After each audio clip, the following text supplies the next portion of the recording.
Assalamualaikum warahmatullahi wabarakatuh. Selamat malam kawan-kawan semuanya. Malam ini kami Media Media sama saya Nurudin. Hari ini kita berkumpul di Retop Hotel di Jakarta dalam rangka menghadiri suatu acara peduli seniman Indonesia yang diselenggarakan oleh SPSI, Serikat Pemersatu Seniman Indonesia. Ya. Ini agak menjadi menarik buat kita bahas. Sebelum kita bahas, tentu kita akan menanyakan dulu kepada yang berkepentingan dan berkompeten. Telah hadir di samping saya seorang tokoh nasional yang cukup terkenal. Beliau adalah Ketua Umum Lembaga Peduli Nusantara atau yang biasa kita kenal LPN. Ada Bung Arthur. Ya. Oke, selamat malam Bung Arthur. Malam. Kami ingin tahu nih, malam ini kita ada acara yang terkait dengan adanya SPSI ini. Apa yang melatar belakangi lahirnya SPSI dan apa tujuan SPSI ini lahir? Jadi selama ini kan kita tahu dengan lahirnya selama ini pencipta lagu, baik itu yang punya lukisan, baik itu sastra, baca puisi dan sebagainya, itu kan adalah sesuatu hak intelektual yang harus benar-benar hak dari para pencipta, baik itu berupa karya tulis, nyanyi, dan karya seni yang patung dan sebagainya. Selama ini kan negara kita ini benar ada undang-undang, namun undang-undang itu tidak mumpuni sampai ke akar rumput. Namun selama ini kan kita melihat baik itu masih berbentuk kaset.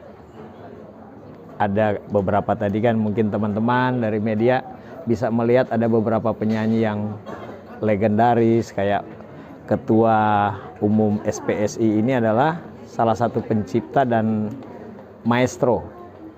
Namun di dalam perjalanan beliau banyak menciptakan, melahirkan bibit-bibit baik itu penyanyi dan pencipta lagu, namun hak prerogatif mereka kan tidak pernah dapat. Baik itu kepingan kaset atau pita yang dihasilkan dari hasil karya mereka nggak pernah mendapatkan itu. Namun yang mendapatkan adalah yang memperbanyak, kayak label, kayak Musika, Malta dan sebagainya. Nah, hanya kaum ini aja yang mendapatkan. Namun ada beberapa contoh sebelum acara ini memang kenapa LPN Lembaga Peduli Nusantara ini peduli dengan ini, dikarenakan kami mempunyai satu visi dan misi yang sama, yaitu menyelamatkan kearifan lokal. Nah, bangsa ini sudah 76 tahun merdeka, namun tatanan sebagai kearifan lokal kan sudah mulai punah. Nah, di sini kita melihat dengan malam hari ini kita bisa berdiri satu wadah, yaitu wadah tunggal. Memang sebelum adanya Serikat Pemersatu Seni ini, sebelumnya memang banyak wadah-wadah tentang hak cipta. Namun fakta yang kami Lembaga Peduli Nusantara menginvestigasi di beberapa ornamen yang ada, beberapa hak royalti dari penyanyi maupun pencipta yang tidak didaftarkan hak itu hilang. Namun siapa yang nikmati? Mau tidak mau kan para kapitalis, para borjuis.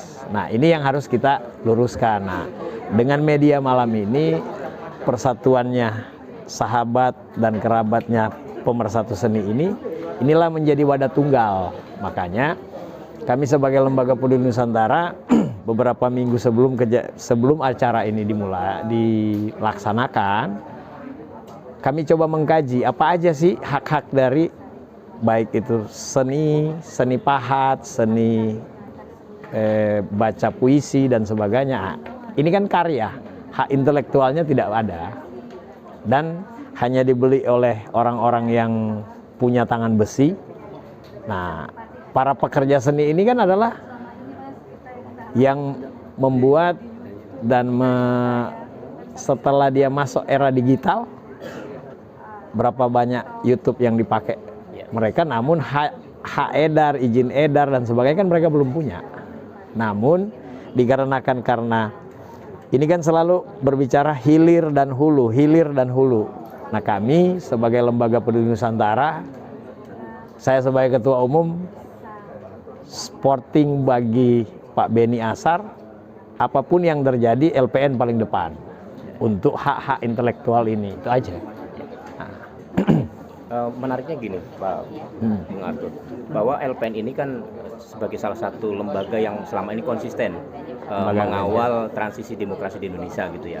Melihat gitu ya. Nah, cuman menariknya adalah bahwa biasanya kan kita kalau melihat antara demokrasi sebagai satu sisi yang mungkin dibilang serius, hal yang serius, kemudian di seni sendiri itu kan banyak hal yang mungkin dilihatnya dipandang sebelah mata karena dia hiburan gitu ya.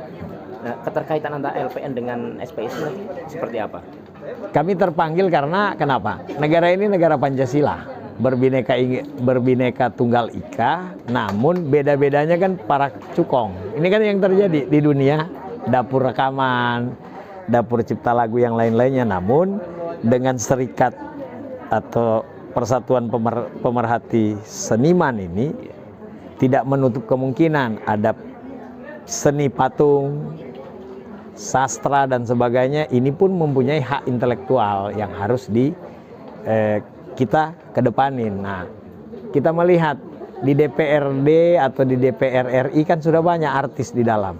Tetapi kenapa dia tidak melihat ini?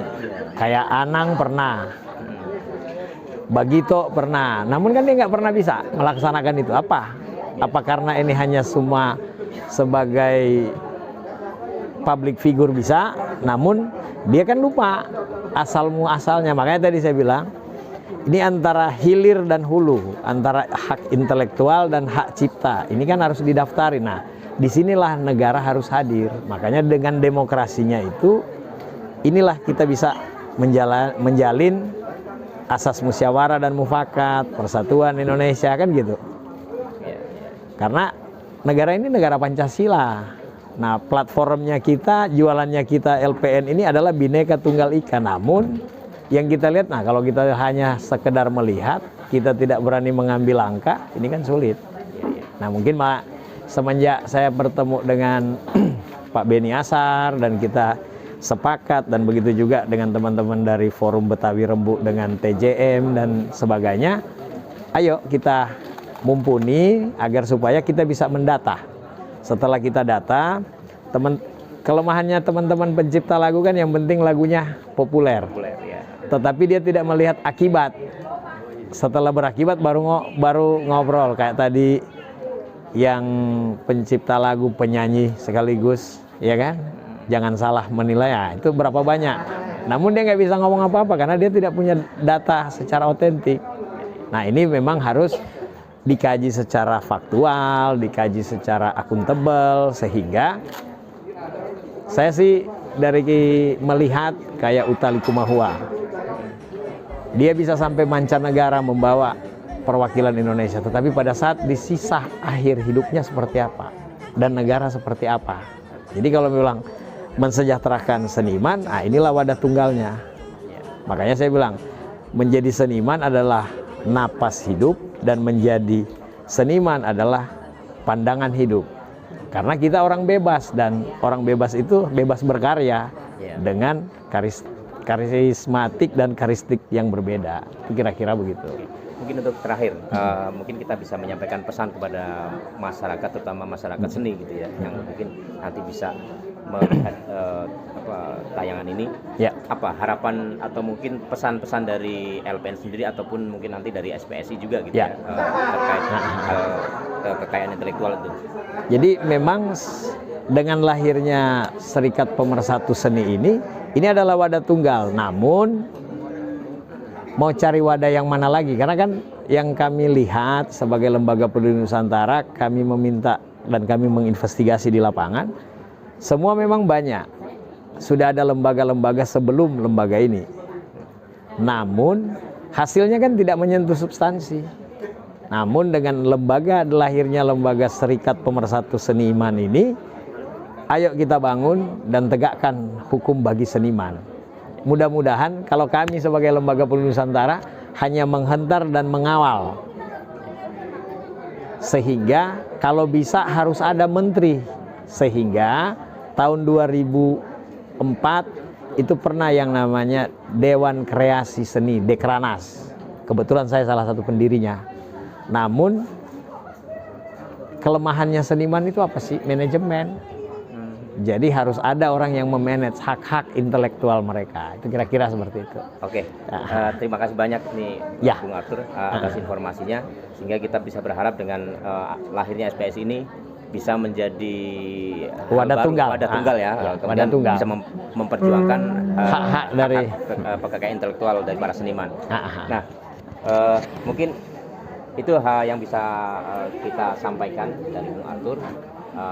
Harapannya seni di Indonesia akan berjaya kembali dengan menghargai kekayaan intelektual, hak-hak para seniman yang mungkin selama ini terabaikan oleh negara. Terima kasih atas perhatiannya. Sampai jumpa. Salam sejahtera dan salam sehat.